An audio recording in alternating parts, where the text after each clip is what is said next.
أعوذ بالله من الشيطان الرجيم وترى الشمس إذا طلعت تزاور عن كهفهم ذات اليمين وإذا غربت تقرضهم ذات الشمال وهم في فجوة منه ذلك من آيات الله من يهد الله فهو المهتد ومن يضلل فلن تجد له وليا مرشدا.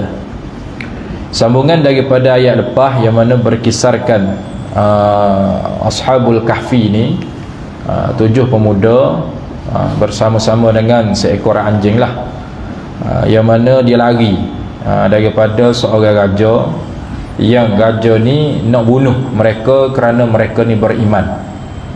Kerana mereka ni beriman dan mereka ni tidak ikut sembahan-sembahan ataupun tidak ikut tuntutan daripada raja pada masa tu.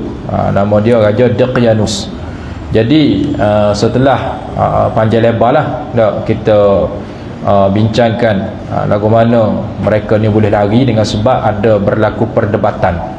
Ada berlaku perdebatan di antara Ashabul Kahfi ni dengan Raja Daqyanus, yang mana akhir sekali perdebatan tu dimenangi oleh Ashabul Kahfi, dengan mereka ni membawa hujah-hujah yang mematahkan hujah-hujah ataupun mematahkan dalil-dalil daripada raja ni. Baik, jadi disebut juga di dalam Nurul Ihsan ni, dia panjang lah cerita dia, kita ambil secara ringkas.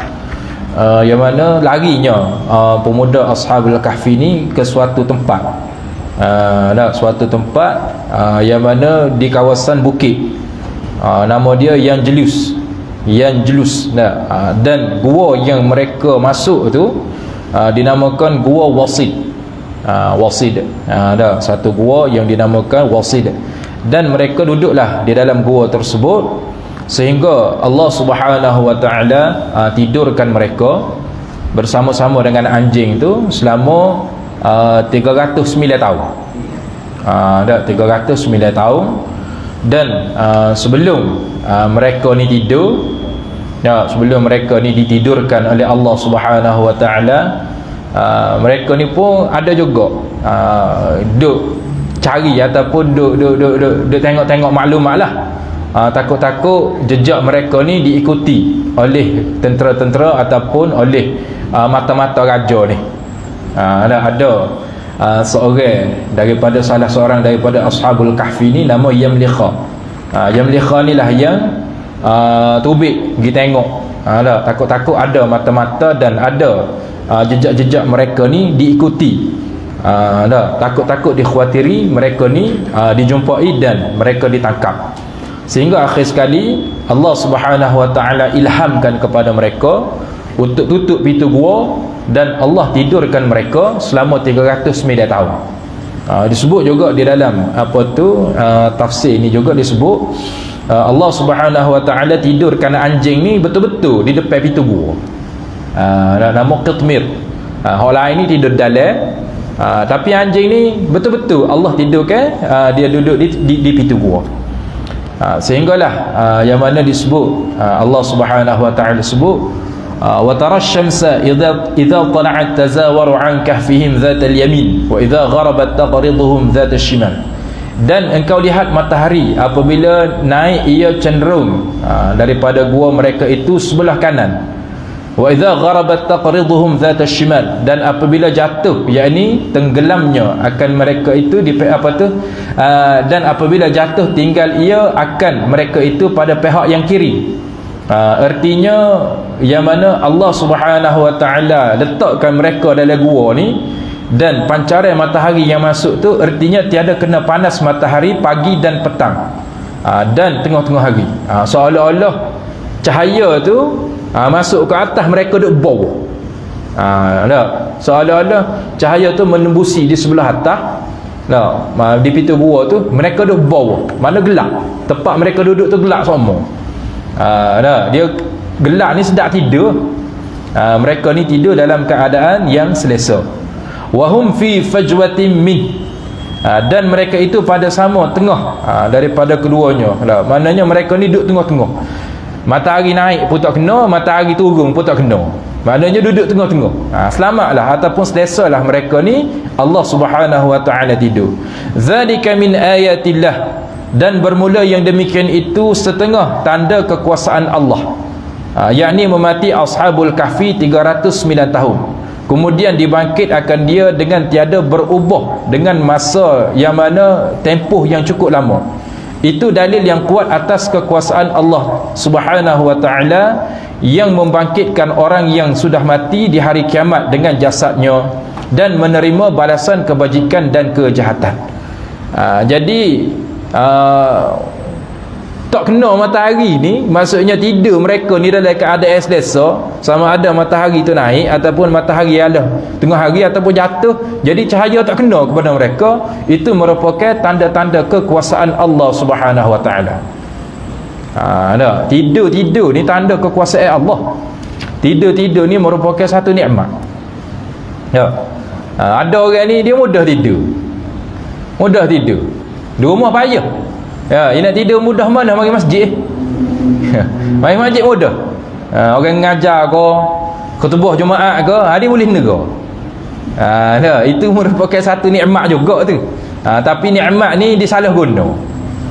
Ada orang ni dia mudah tidur, letak kepala agak pakai tidur lalu. Ada orang ni payah.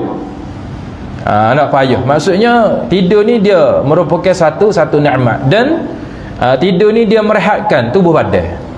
Sebab tu beza kalau kita tidur tengah hari dengan tidur malam, dia beza.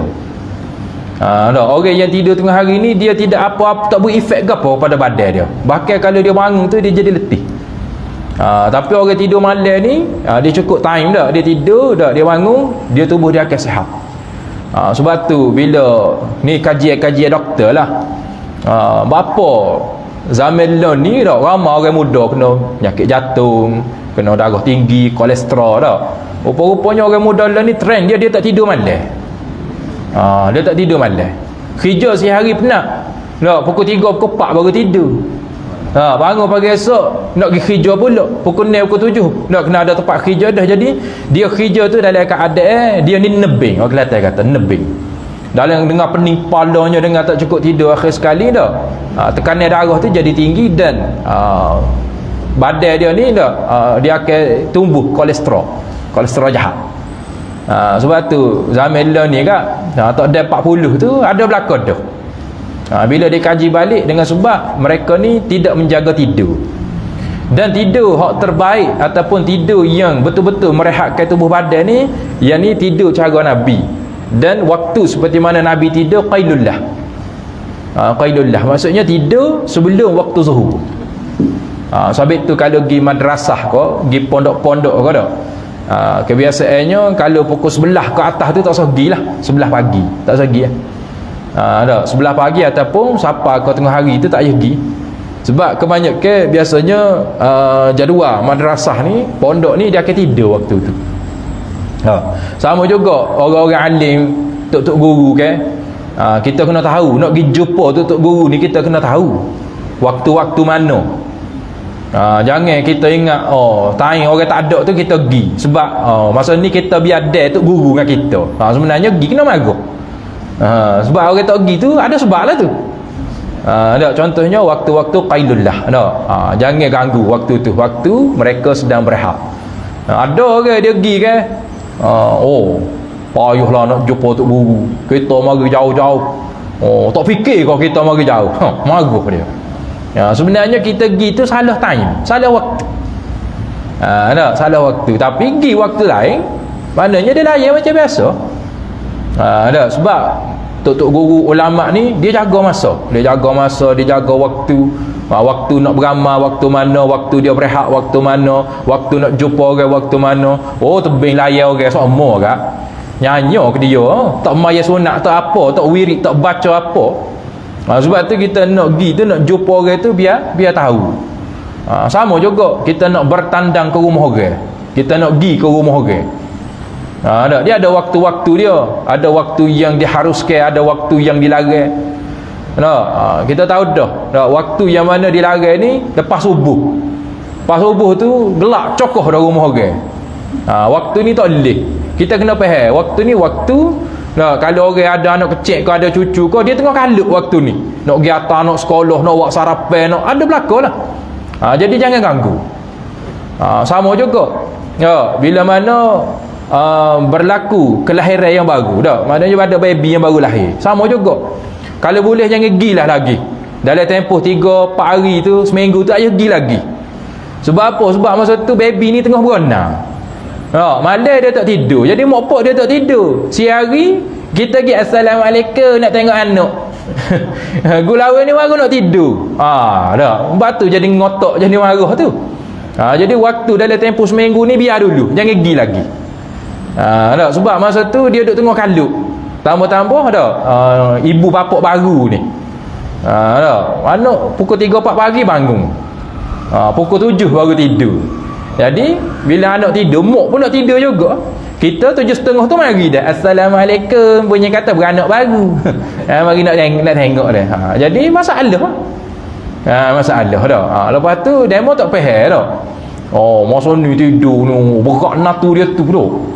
Kawan ni beranak lagi gawa dia. Jadi dalam tempoh seminggu tu biar dulu. Lepas tu nak pergi ziarah, gilah. Dia dah keadaan stabil dah gapo, nak pergi ziarah, gilah. Jadi waktu-waktu ni dah kita kena tahu juga waktu-waktu yang disunatkan, waktu-waktu yang dilarang dah. Macam contoh apa tu, Nabi SAW dah baru menikah. Nabi baru nikah kan. Yang mana ada sahabat ni pergi lepas Isyak rumah Nabi. Pergi lepas Isyak. Jadi Nabi buat isyarat, macam-macam isyarat dah, nak suruh kelik jadi dah kawan ni buat tak reti ni. Jadi nak ayat bahawasanya lepas Isyak tu, kalau khususnya pengantin baru, jangan kacau lah, peheh-peheh ni mari nak buah. Nak buah. Dia kalau orang Arab dia mudah.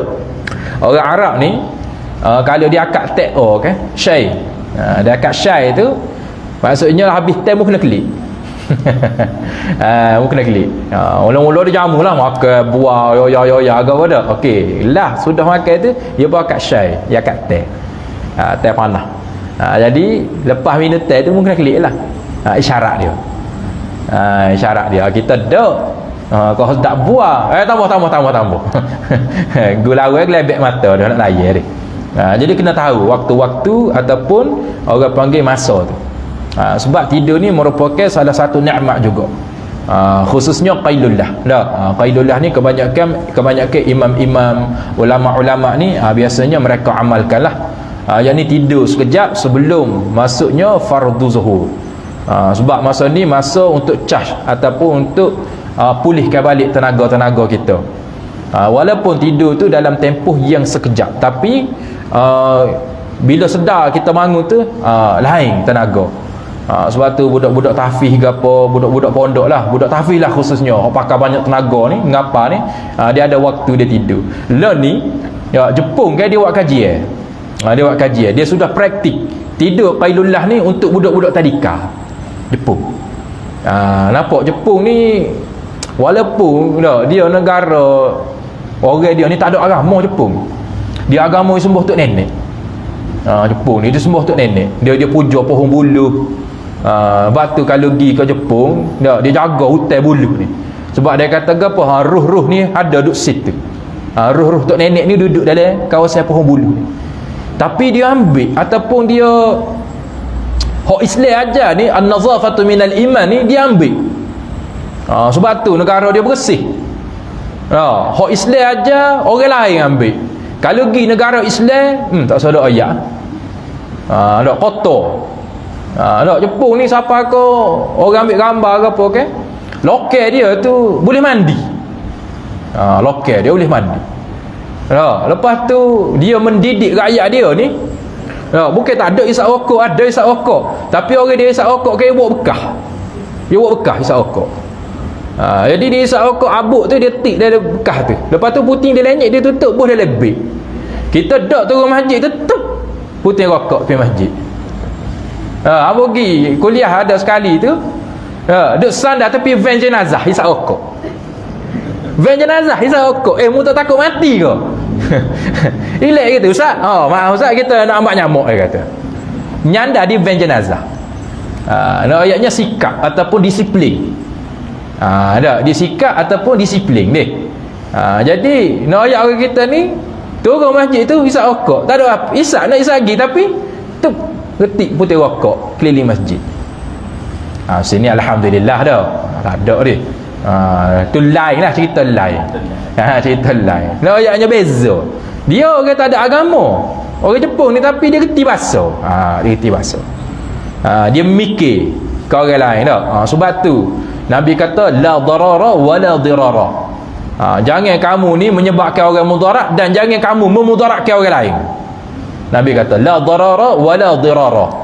Banyak benda lah. Benda-benda yang memudaratkan orang dah. Ketik abu rokok, tak apa, masjid ada tok sia, yang nyapu tu kita bayar gaji nak ke. Nampak tak? Memudaratkan orang lain. So lagi ada orang tanya, Ustaz, lagu mana kalau buat bonggok tengah jalan? Buat bonggok jalan depan rumah dia tu, dia serabut budak motor, dia buat bonggok lagu mana? Kata boleh nak buat, tak ada masalah. Cumanya buat tu buat molek. Buat molek. Jangan buat tu kes nak balas dendam kat orang, jangan. Sebab jalan ni orang lalu. Bila kita buat molek, orang lalu pun molek. Kalau kita buat tak molek, orang lalu ketemu naik kereta ke ataupun rapak bawah ke, nyupoh orang. Nak mana buat bonggok ni bodoh gini ni. Sekali. Lalu pula Pak Cik Haji nak pergi masjid. Habis kelecap. Kita dalam raga tu pun habis. Tak serbai-serbai habis dah, jatuh. Jadi Pak Cik Haji ni duk berzikir tu nak pergi masjid. Subhanallah, subhanallah, subhanallah. Allah, nak mana ni buat bonggok ni? 2 orang. Kena 40 orang. Tak kira hidup dengan supoh. Tak kira hidup dengan makan supoh. Nak buat molek, ada masalah. Buat molek dah. Biar mana kita naik tu kita berasa selesa, orang naik pun berasa selesa. Ibarat ginilah. Kita nak jamu kat orang makan tu, biar kita masuk supoh kita makan. Sama juga jalan yang mana kita rasa selesa kita lalu, kita buat kat orang pun selesa lah. Bila ada bonggok ni, budak motor dia tak perah dah. Dia pun sayang juga motor dia. Tebing naik derah kak. Dia asal bonggok je dah, tepuh lah, takut belok resport dia. Padan dengan muka tu. Jadi nak ayatnya biar buat molek. Kita kena raikan sebab jalan ni dah lalu ramai-ramai. Jangan kita fikir bosan kita ya. Jangan kita fikir mudarat ke kita. Kena fikir mudarat pada orang lain juga. Baik. Jadi ini merupakan tanda kebesaran Allah Subhanahu wa taala. Yang mana Allah Subhanahu wa taala perlakukan mereka, yakni Ashabul Kahfi ni duduk dalam gua, tak kena cahaya matahari, dan setelah daripada tu Allah bangkitkan mereka bersama roh dan jasad. Itulah katanya kita punya mufassir ini, yang mana tanda-tanda dalil bahawasanya Allah Subhanahu wa taala akan bangkitkan manusia esok-esok bersama-sama roh dan jasad. Bersama-sama roh dengan jasad sekali. Bukan kata bangkit roh saja, tidak. Maksudnya sekali. Dan hak kena azab ataupun hak kena humbai dalam neraka pun roh dan jasad juga. Dan hak dapat nikmat syurga pun roh dengan jasad juga. Man yahdillahu fahuwal muhtad. Barang siapa yang dihidayah oleh Allah Subhanahu wa taala ialah yang mana fahuwal muhtad. Mereka ni benar-benar mendapat hidayah seperti mana Ashabul Kahfi dan segala orang yang mukmin itu dengan sebenar-benar iman. Wa may yudlil falan tajid lahu waliyan mursyida. Dan barang siapa yang Allah Ta'ala sesatkan mereka, maka tiada engkau dapat ya Muhammad baginya seorang wali yang menunjukkan akan dia berkenaan hal agama, seperti mana yang berlaku kepada Daqyanus dan kepada orang-orang kafir. Yang mana bila mereka ni berada di dalam jalan kesesatan, maksud Allah tidak ada orang yang boleh mengembalikan melainkan Allah semata-mata, Allah saja. Maksudnya kita manusia ni hanya mengharapkan ataupun hanya kita ni minta supaya Allah bimbing kita. Allah jadikan kita sebagai wali ataupun sebagai pembimbing. Allah yang jaga kita. Nabi sendiri pun Nabi tak mampu nak beri hidayah kepada orang yang Nabi nak. Orang yang Nabi nak apa tu? Innaka la tahdi man ahbabta walakinna Allah yahdi man yasha. Allah kata, innaka la tahdi, sesungguhnya kamu ya Muhammad la tahdi man ahbabta, tidak mampu beri hidayah kepada orang yang kamu sayang. Walakinnallaha yahdi man yasha, akan tetapi hak yang beri ataupun orang yang boleh beri hidayah kepada seseorang ni adalah Allah, kepada siapa-siapa yang Allah nak, kepada siapa-siapa yang Allah nak. Sebab tu hidayah ni milik Allah. Allah kata apa? Allahu waliyyul ladzina amanu yukhrijuhum minadh-dhulumati ilan nur. Dan bermula Allah tu yang mana Allah lah waliyul ladzi, yang mana menjadi wali, menjadi pembimbing, menjadi penaung. Alladzi amanu, yang mana kepada orang-orang yang beriman, yukhrijuhum minadh-dhulumati ilan nur. Dan Allah lah yang mengeluarkan mereka-mereka yang Allah nak ni daripada jalan kegelapan pergi kepada cahaya. Kita dah baca semua kan, time masa tahlil ke Allah waliyul ladzi ataupun wirid subuh. Hamba terjemuh gini lah, ada sekali tu ada orang japu, oh gitu makna dia ni, oh gitu. Oh baru malam ni tahu. Pas nama ni baca saja ya kau. Tak turut saja tak boleh lah, kita kena tahulah maksud tu hak kita beramal tu. Tambah-tambah dia ayat Al-Quran. Ayat yang seterusnya, wa tahsabuhum ayqadhan wa hum ruqud wa nuqallibuhum dhatal yamini wa dhatal shimal wa kalbuhum basitun dhira'ihi bil wasid. Wa tahsabuhum ayqadhan wa hum ruqud, dan engkau sangka mereka itu jaga.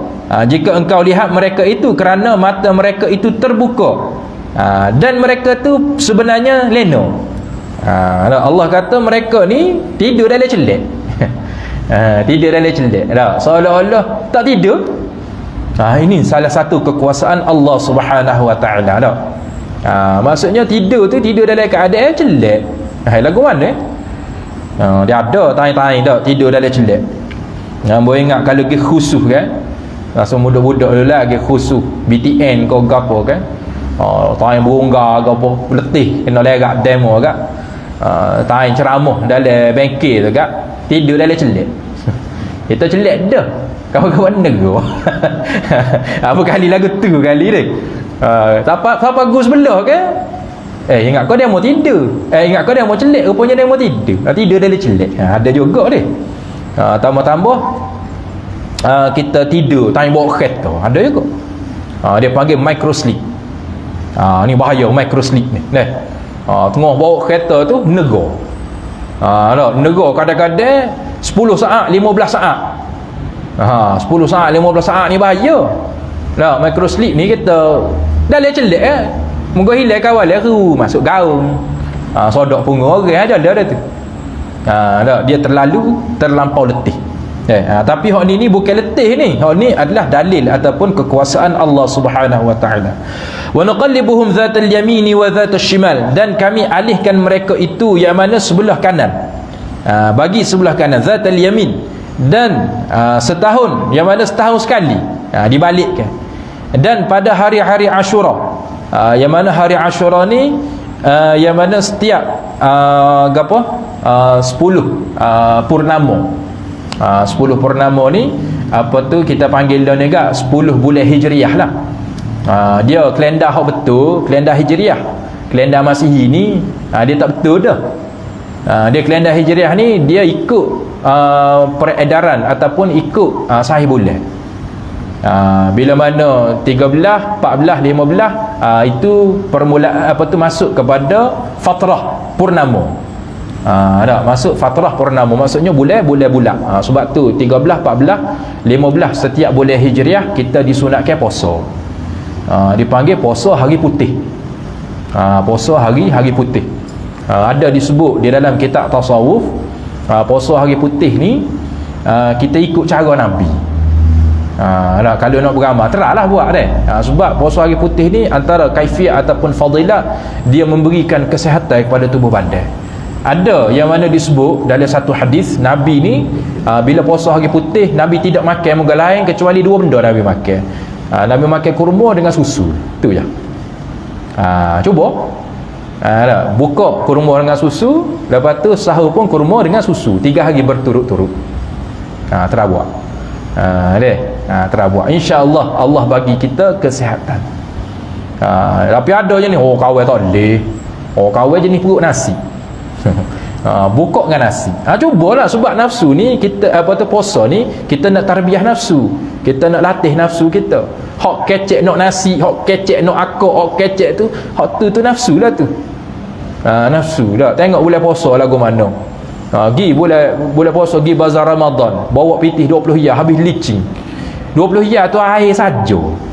Tengok budak belah nyo nak air nyo. Tengok orang tu duk kucai air teh bunga, beli teh bunga. Tengok abang tu mesin tebu, beli air tebu.